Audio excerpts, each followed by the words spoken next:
Good afternoon. I'm Patricia Keefer. Can you bring a chair here? I'll introduce you in a second. The moderator for this first panel and the director of the AFT's International Affairs Department. My able assistant is Sissy Silva.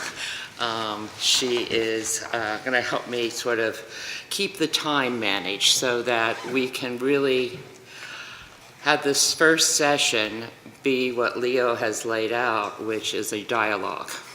Of course, we want to hear from our two eminent persons as sort of discussion starters. And I think that there's no better way to begin this two-day conference than with two people, Han Dongfang from China and Mac Maharaj from South Africa, who have been intimately involved in the struggles to create democratic space in their respective countries.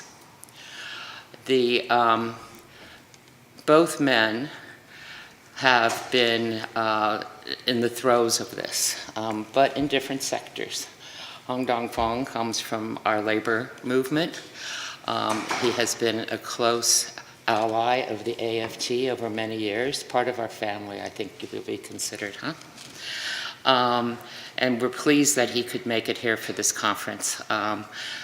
As Leo would tell you, when Leo started talking about who could we have to be key informants on the international panel, you were at the top of our list. So we don't go anywhere without you, okay?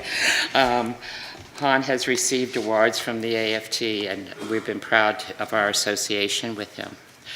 And Mac Maharaj, who I personally feel is part of my family. I listened for almost 8 years to the back and forth between my partner, Porrick O'Malley, and himself, as they were involved in their own struggle to tell the story of the struggle of the road to democracy in South Africa. So it's my privilege that Leo asked me to open this session and this panel. Mac, you have bios for everyone who will be addressing you, and I'm not going to do the Wikipedia version of reading those. I'll allow that you can do that. I would only add a few comments. Han Dongfang, a trade unionist in every bone of his body, and in his struggle to organize workers in China, has been, as you can see, imprisoned, has been in some kind of exile, I would say, in that you're not able to get to the ground where your workers are, but operates from Hong Kong. But he looks for space.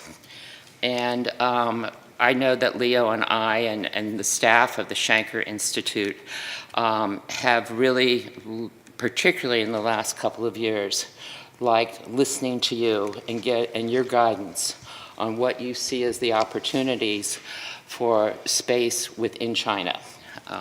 China has gone through, as we all know, an economic revolution.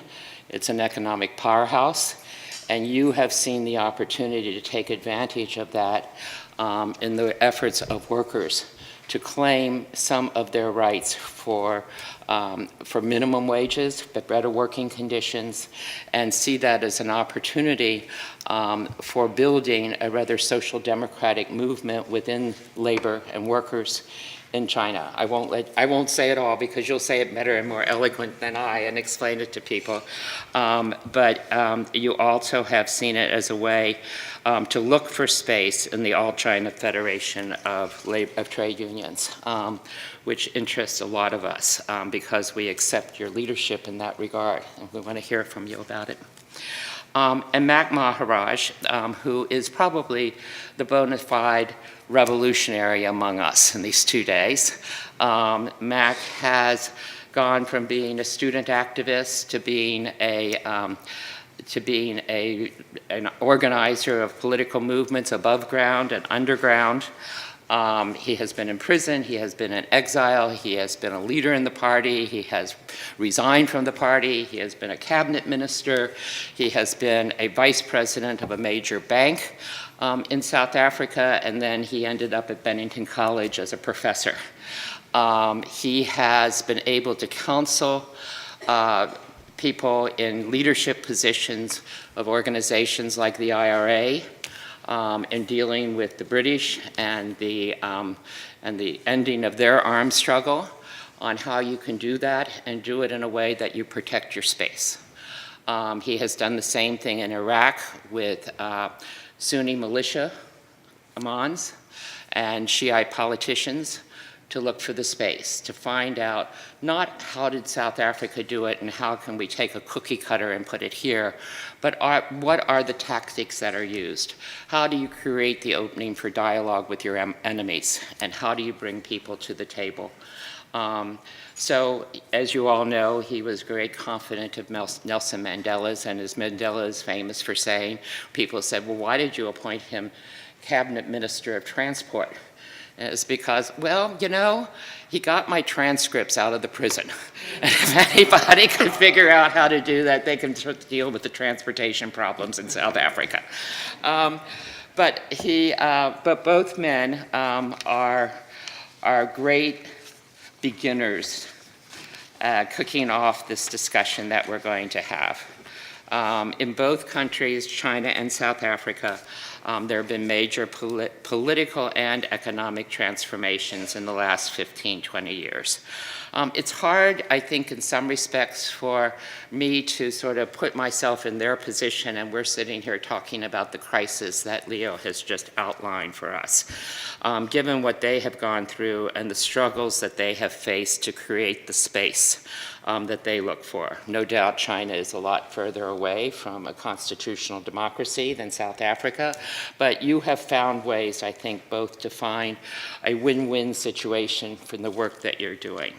And so what we would like them to do to start off this conversation, and they're each going to have 20 minutes to speak, and then we're going to go to the audience, to you all, and we'd like you not simply to ask questions, but to give your opinions of what they have opined on, and to see whether you disagree, and to challenge, and to start to create the dialogue that we're looking for, not only between them and you, but among yourselves.